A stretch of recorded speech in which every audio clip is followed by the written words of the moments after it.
بینی تا مرقم شده کل رب روی توگار کردی چرا؟ یعنی در بیوشید چی را میدیدی که بیش شدی؟ کلمه در جنت رفتیم دلم بوده نبرایم.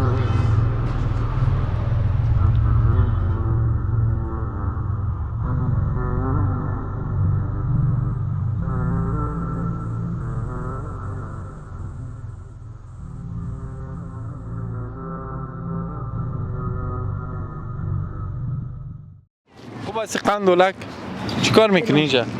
بوتل جمع میکنم. بوتل تو بیاد تو دست سایگک ما تو بریم.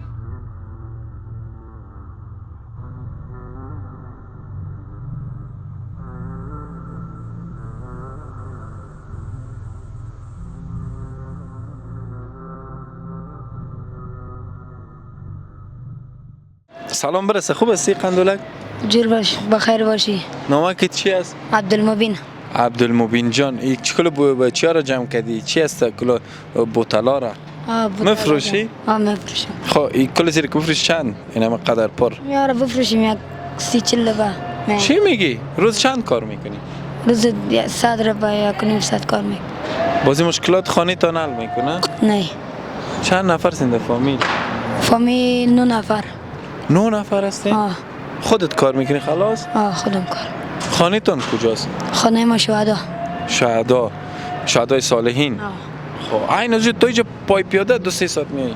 صبح چند بجه حرکت میکنی؟ صبح 5 بجه نان میخورم باز حرکت میکنم سن کار. 5 بجه نان میخوره با چند خانه میرسی؟ پس شام خانه میرسم شام غذا. و مکتب میری؟ مکتب نه ایلا دادم. ایلا کدی صبح چند بودی؟ صنف 7. صنف 7 چرا؟ ایلا کدی مکتبا؟ چرا که در خانه مشکل بود. چند نمره بودی مکتب؟ 2 نمره آفرین. اما پس مکتب برو وعده که انشالله صحیح است؟ صحیح. خب قسمت چشمای تو زخمی است بینی تو مرقم شده کل رب روی توگار کردی چرا؟ چرا اوجا کراچی زد مرا. کراچی زدید؟ یکی چه قسم که کراچی بوده؟ که اوگار کرد؟ آین بود چوکی. زیاد اوگار شدی؟ هفتیدم بیوش شدم. بیوش شدی؟ خب بیوش کشیدی بس چه وقت پس به اوش آمدی در سر سرک؟ در سر سرک تو فکر میکردم که بیخیده بهش رفتیم.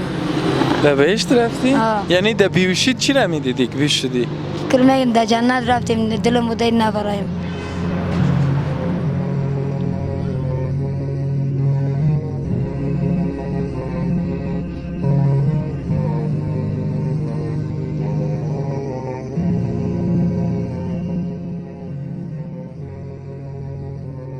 نه که گیری قند کاکا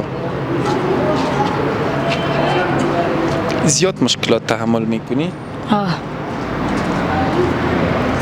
پس چشمایی تا که باز کردی در شفاخانه بودی یا در روی سرک؟ در روی سرک. در روی سرک کی بردت با شفاخانه؟ شفاخانه نبرد من خودم رفتم این چیزا خریدم یارا پاسمان.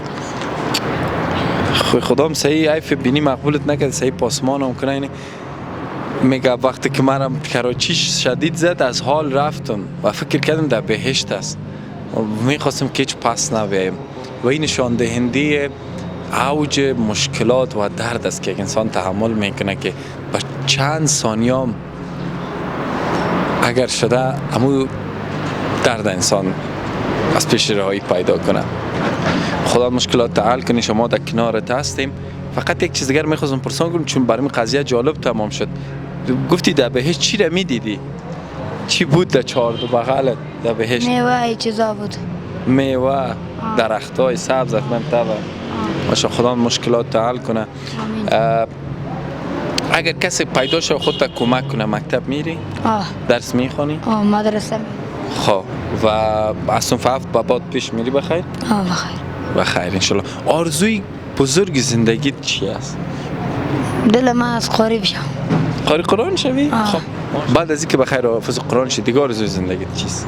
آرزوی این است که مادرم گریه نکنه که با خاطر که من روز میام کار شام میرم خانه با خاطر از که مادرم هم خوشحال باشه. خب انشالله خدا متعال آرزوی زندگیتون برآورده کنه. یک تحفه هدیه حساب کو.